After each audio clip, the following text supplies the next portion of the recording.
I didn't mention this. I skipped over it because I got so excited about the trivia question. Kellen Moore, he addressed yesterday in his weekly press conference with reporters Jalen Hurts and the Eagles' passing offense. Let's have a listen to what Kellen Moore had to say.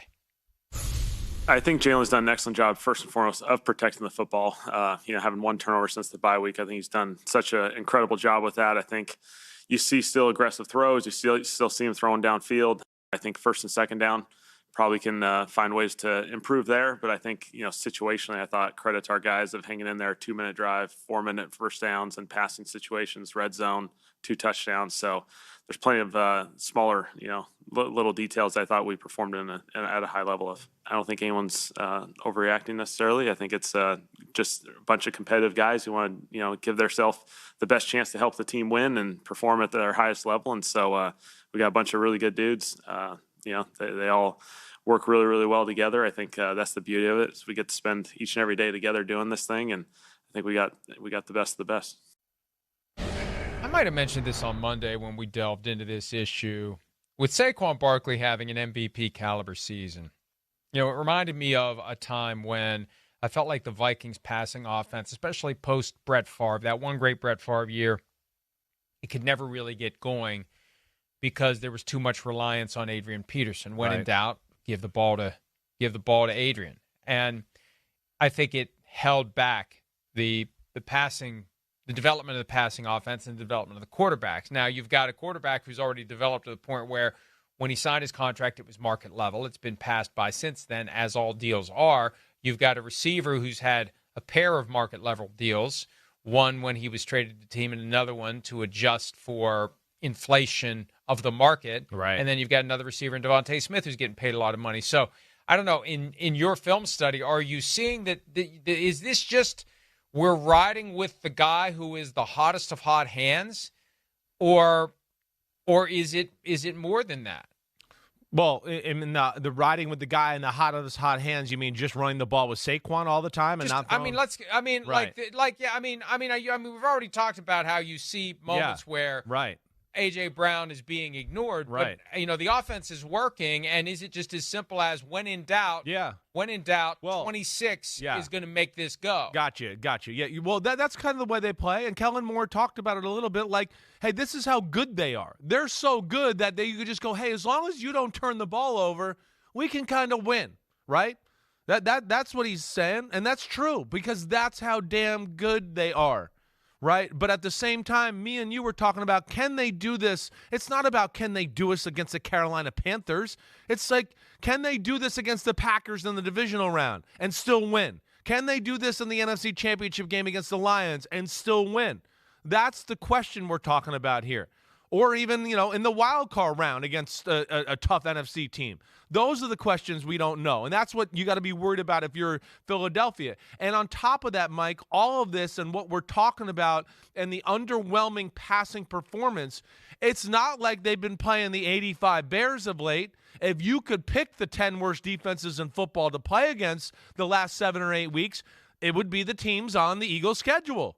Those are so that adds fuel to the fire too. Is that we're throwing for 100 yards against the Panthers and the Ravens, who can't stop anybody, and the Rams are down in the 20s in defense, and the Commanders are nothing special, and the Cowboys and the Jaguars and the Bengals, and there hasn't been one wow passing game the whole year, and I think that's part of this problem too. So when you look at it like that, the schedule has fallen in a way to where this hasn't had to have been exposed really by anybody yet. They haven't been tested. They haven't found a team yet that can match up with them in that way on the defensive side of the ball and take one of those two things away, even though they might be simple, and take them away and go, okay, we can stop the run. Now let's see what you got in the past. You got to drop back and do it all the time now because we're going to stop the run today. They're so good that never happens. But my point, and I think your point is, and what everybody's talking about, is it's going to happen. And it could happen this weekend. This is the first team we're going to see that's going to go, hey, we can stop the run. We don't need to just totally abandon our pass coverage to slow them down. We got enough dudes in here. And then they're going to go, the passing offense is kind of simple. So we can configure some creative ways to cover this guy over here and this guy over here and get an extra guy in the box. And that's going to be what we are going to continue to dive into with Philadelphia and see where they are schematically, what they're doing. They've been fortunate that they have not played a defense yet that's really going to pose the problem or put their issues at front and center like we're talking about right now. You know, as you're saying that, it makes me think of the one-dimensional high school team, and we've all seen it, where they do one thing really well, and it carries them all the way to the postseason in their state, and then they get their ass kicked by a team that can stop that thing that they do really well. Sure, Often it's just run the ball, run the ball, run the ball, run the ball. Then it's time to pass. Oh, wait a minute, what's that? And you're done. So, you know, the Steelers this weekend, when I look at what's coming up for the Eagles, they got 3 of their final 4 games at home. I don't know if that's good or bad under the circumstances. You're right. They've got the More Steelers pressure, at home. really. They're at the Commanders, Cowboys, and Giants to wrap things up as they try to chase down the Lions for the top seed in the NFC. I don't think they really have to worry about the Commanders at this point. They're 3 games up with 4 to play. But still, they last year, what happened? Oh, the NFC East is over. It's the Eagles. They own it.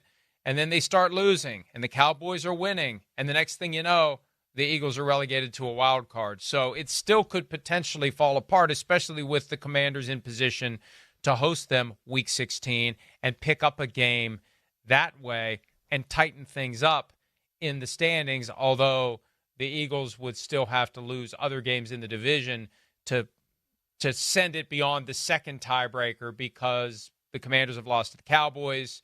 The Eagles haven't lost to anyone in the who the hell have they lost to? They lost 2 games so early I can't even remember who they lost to. Atlanta and New Orleans. They lost to the Buccaneers. And Atlanta and the Buccaneers. Atlanta and the Buccaneers. Right. And that's what makes this win streak so amazing coming out of the bye.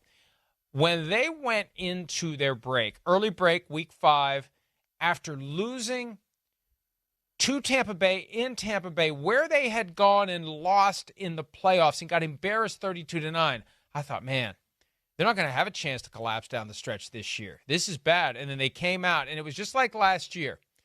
Checking the box, not with dominant wins, just getting the win, getting the win, getting the win, getting the win. You know, there've been some impressive wins along the way, but for the most part, it's like, you know, the Panthers, okay, yeah, check the box, not losing. Just scoring enough points to win. Off we go.